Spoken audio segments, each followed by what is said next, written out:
का भेल नंदिनी? कुछ समझ में ना आ रहल बा, चक्कर आ रहल बा। ठीक बा, चला।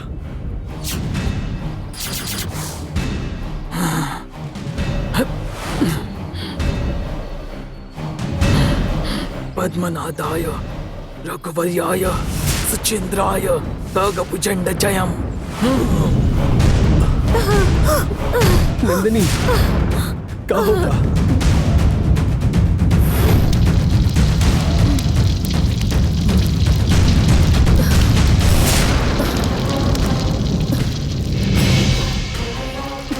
क्या भइल?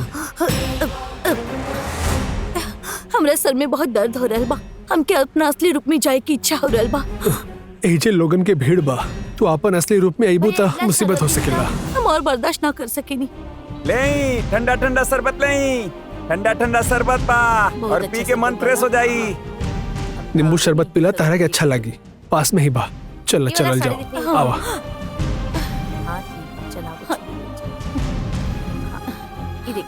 ये बहुत बढ़िया साड़ी मिलत भाई। भैया एगो नींबू शरबत दा।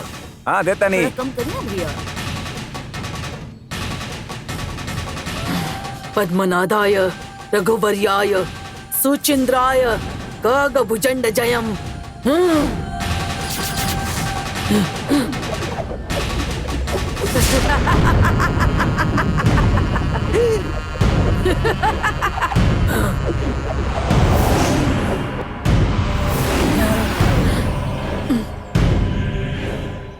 नंदिनी अबे जहाँ कहीं भी बा, हमरा आँखी के सामने ओका दिखा दा।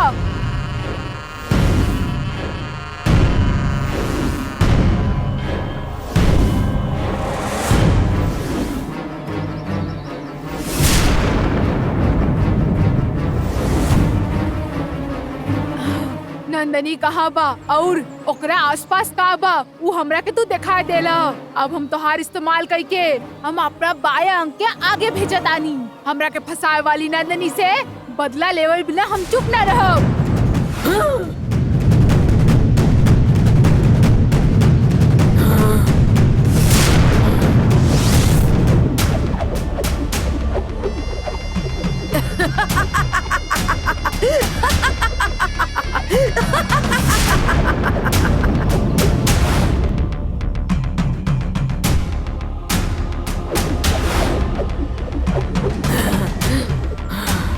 कम करो यार, बहुत बाकी, बहुत ठंडा बना।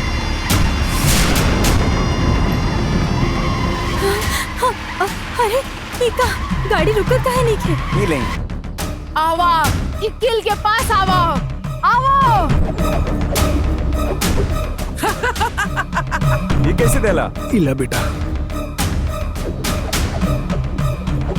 यहाँ आई जा, यहाँ आई जा।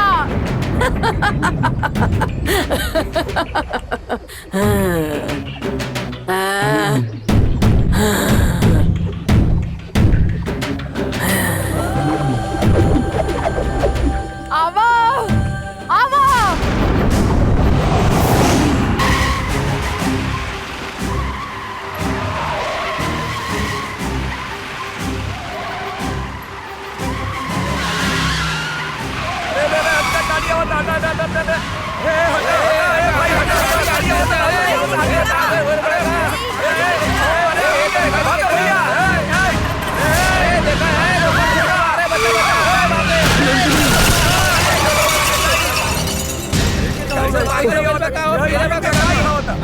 कौन है गाड़ी में? ठेला ठुला सब उड़ा देला। हटा हटा हटा, हट जा हट जा हट जा। तेरे गाड़ी के चला वाला। अरे देखा है तो गाड़ी बचावा। अरे बच्चा बच्चा, अरे बाप रे। सब पागल हो गए। बताओ पीले बता कौन हो? कौन है गाड़ी में? अरे बेचारा का ठेला ठुला सब उड़ा देला।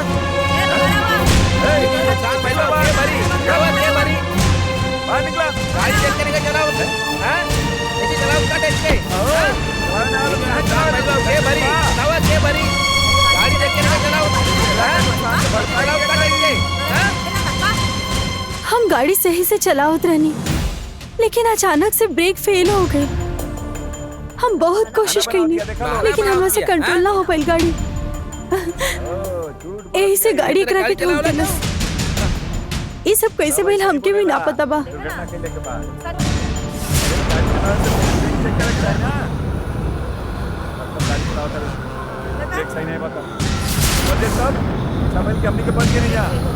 पुलिस बुलावा। हम ये सब जानबूझ के ना कईनी, हमके माफ कर दे। खुद तू गाड़ी के ठोकले बाड़ू और ये सब अब कैसे भाई लेकर नाटक करता तू? अजीब अच्छा रहे, यही लिए केहू के कुछ ना भाई। केहू के जान चल जाए तो का कर तू बतावा? हाँ एकदम ठीक। हाँ अब देखा इतना कुछ भैला के बाद भी ऐसा खड़ा बिया जैसे कुछ भैले ना बा। ऐसे खड़ा भी जैसे कुछ कैले ना हो के। हम नहीं देखल जाई कि तू यहाँ से कैसे भागेलू। अरे हमने इतना बोला था जा तब वही चुपचाप खड़ा बिया।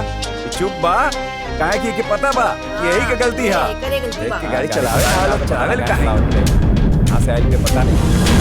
हाँ चला काहे बिया सही बात हुए ना। अच्छा बैल की केहू के कुछ बैल ना लग जाए का होई। ये मुसीबत ही नींबू की वजह से भइल हा के कहले होके समझ में नहीं आवत। कालो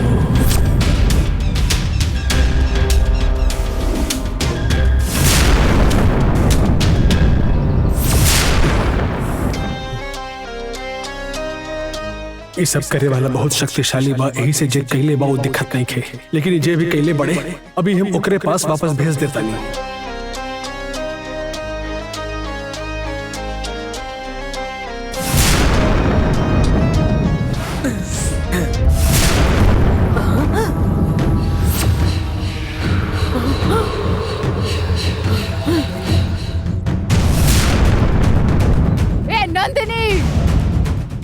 भेजल गल बायन के पकड़ कर वापस हमरे पास ही भेज देलू।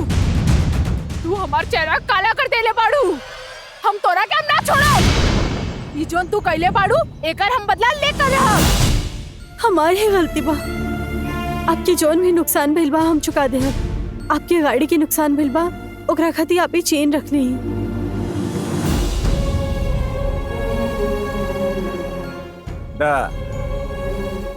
इला भाई हमार बात सुना। एमे लड़की के कोनो गलती नहीं खे। सच में एकर गाड़ी के अचानक से ब्रेक फेल हो गई रहे। सब कुछ अचानक भइल ही से ये बेचारी लड़की भी का कर सके। अच्छा भइल भगवान की दया से केहू के कुछ ना भइल। रवा लोग अपन बड़पन दिखा के एकरा के माफ कर दी। रहुआ कहता नहीं एली हमने ये के माफ कर देता नहीं जा। अब दीदी समझा देनी ना अब केहू कुछ ना कही। हाँ भाई चला चला चला भाई चला आवा चले के घरे आवा भाई आवा मामला चले हाँ भाई चला आवा आवा आवा क्या करबा आवा संभाल भैया आवा हाँ चला। आपके बहुत बहुत शुक्रिया दीदी। अब तहार गाड़ी में कोनो खराबी नहीं खे। तू आराम से घर जा। ठीक बा पिताजी। ठीक तो बानी गंगा। आप यहाँ का करता नहीं? हम गंगा ना बानी। अब पहले ही जे कुछ भी बिलवा हम ओकरा से परेशान बानी। अब और ज्यादा परेशानी मत बढ़ाई। कहनी ना हम गंगा नहीं की तो के सुनाई ना दे रहल बा।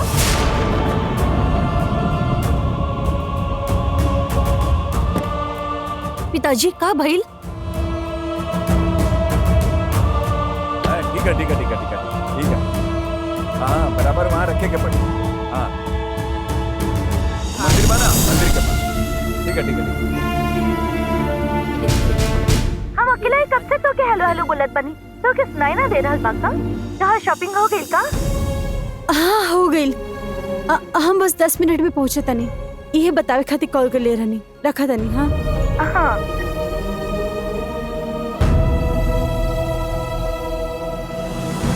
एक मिनट रुकी। सॉरी। हाँ आप हमने गंगा जिसन दिखा था यही से गंगा समझ के आपसे बात कर लेनी। तुझे लड़की के बात करत बाड़ू ओके हम भी जाने नहीं। हमनी उसे बहुत बार मिल चुकल बानी। अच्छा तू महल में नया आयल बाड़ू का? जी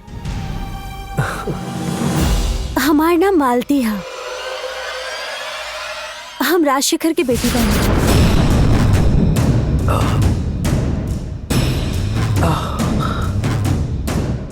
राजशेखर की बेटी।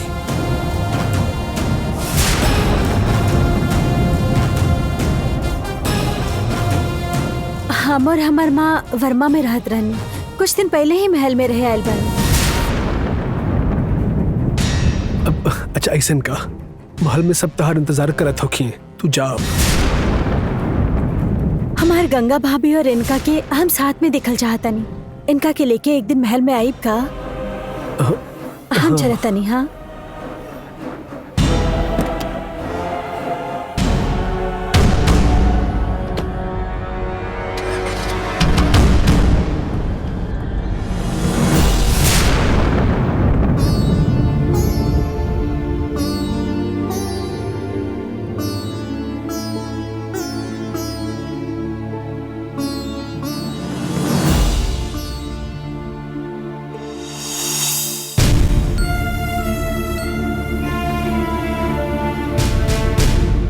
गंगा,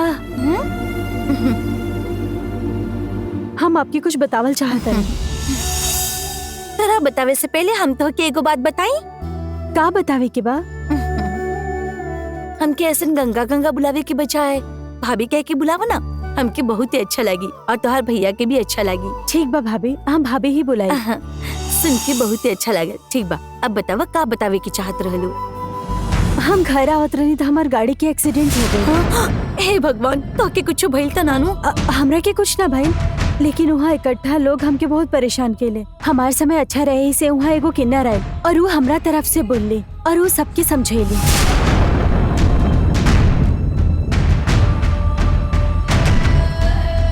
हमने के कोनो जान पहचान नहीं खे, फिर भी हमरा खातिर वो किन्नर आके हमार तरफदारी के लिए बात के हैरानी भइल। लेकिन ओकरा बाद जे भइल वो तो और भी हैरान करे वाला रहे। ऐसन का भइल रहे? बिल्कुल आपके है जैसन दिखे वाली एगो लड़की हम देखनी। आप समझ के हम ओकरा से बात कईनी।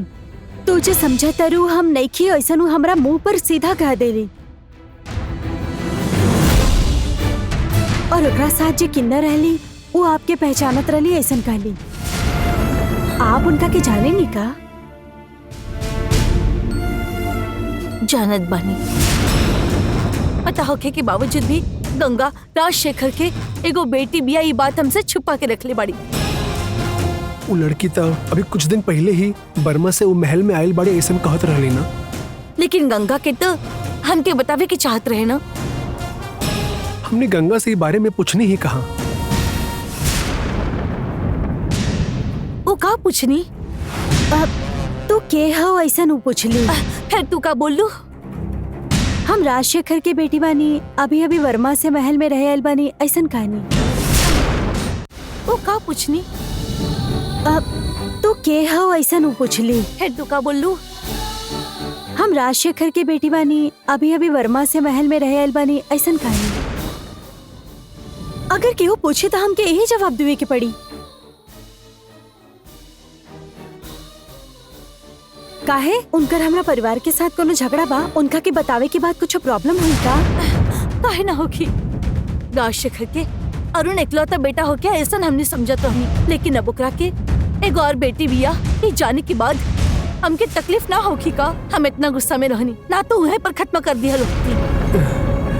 तू बेवजह अपन गुस्सा के बीच में वो लड़की की हिम्मत लेके आवा। वो लड़की के बा एकर जांच पड़ताल करे के होगी। ये सबसे अगर तू दूर रहबो तो ही अच्छा होगी। अभी कुछ देर पहले आप हमसे हक से भाभी कहे खाती कहानी, अब उनका बारे में पूछे के बाद आप हमके पराया जैसन उनका से दूर रहे के कहा तनी। हमो ये परिवार के एक बानी ना। वो के हो हमके बताई ना। उनकर बारे में बतावे की चाहिए इतना खास नहीं खी हूँ। इतना ही ना तो हर भैया भी उनकरा के पसंद ना करेंगे। ऐसे यदि वो वापस कभी मिली तो उनकरा से बात मत करी हो। आपके बात से ऐसा लगा था कि हमने के परिवार के साथ उनकर कोनो दुश्मनी बा। जिनकर हमने परिवार के साथ दुश्मनी बा उनका बारे में कोनो भी बात के जानल जरूरी हम ना समझेनी। अब वो वापस हमरा से कहीं मिलिहन त हम उनका से बात ना करब भाभी। अब कैसन होशियार की तरह बोल रहल बाड़ू? तू शॉपिंग करे गई रहलू ना, हमरा खातिर का लैलू? आपके खातिर कुछ भी ना लाइब का? रुकी।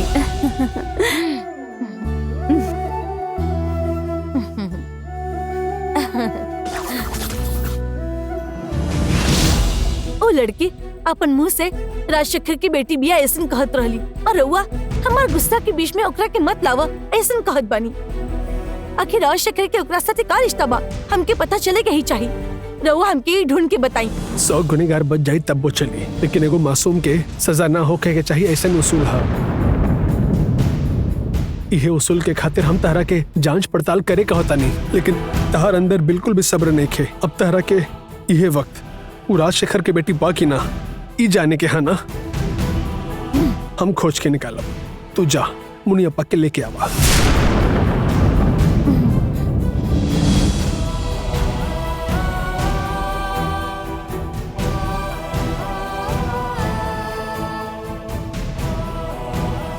कालू वो शक्ति के इस्तेमाल कई के हमें वो काम करे वाला बनी। अब तू हमारी मदद करा और हमारा काम पूरा हो जाए।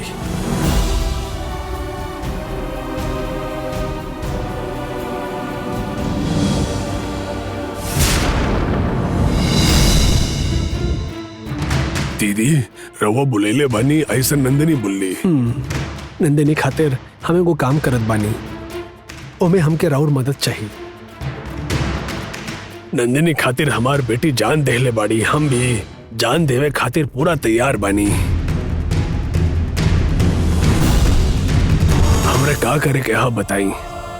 नंदिनी की सफलता देख के हमसे ज्यादा रउआ की खुशी हुई। और हाँ, जब तक हम बानी तब तक रउआ के जान के खतरा नहीं खे। भगवान खातिर अब आप आगे से ऐसे कुछ मत बोलिया। नंदिनी खातिर हम कुछ भी करेंगे तैयार बानी, इतने कहे के चाहता नहीं। अगर रवा की बुला लगल था हम वापस ऐसे ना बोलब। हमरा का करे के हाँ बताई, हम वो करब। इसे सबके नजरों से बचा के महल में ले जाके ओहिजे केहू के खाए के देवे के हाँ।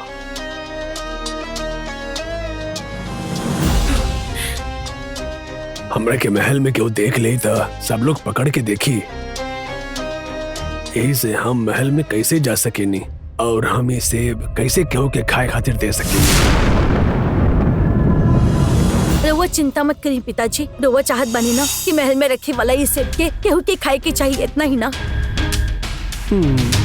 हम एकर तैयारी करेंगे।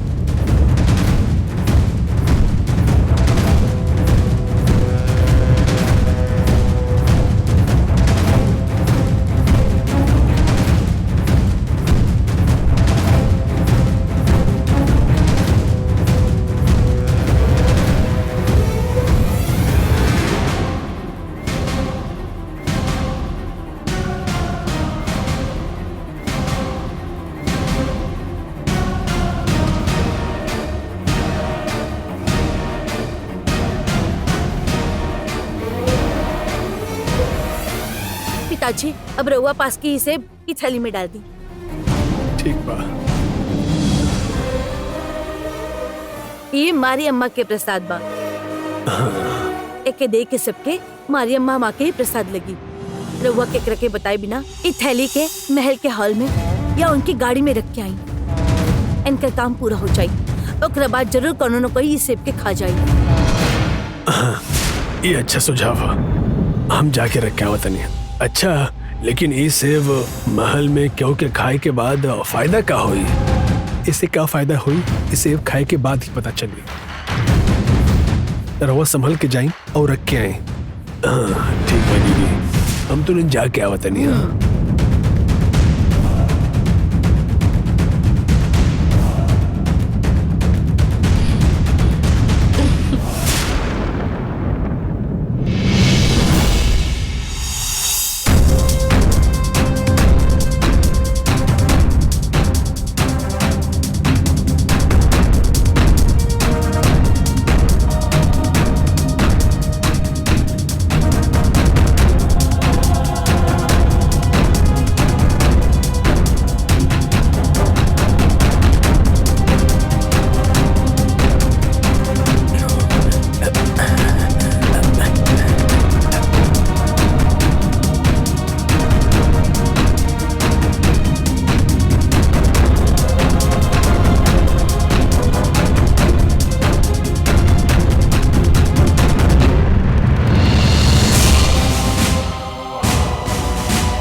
इतना कोशिश करनी बाकी कुछ कहाँ भी चल ना गई भइल। बाड़े सब लोग।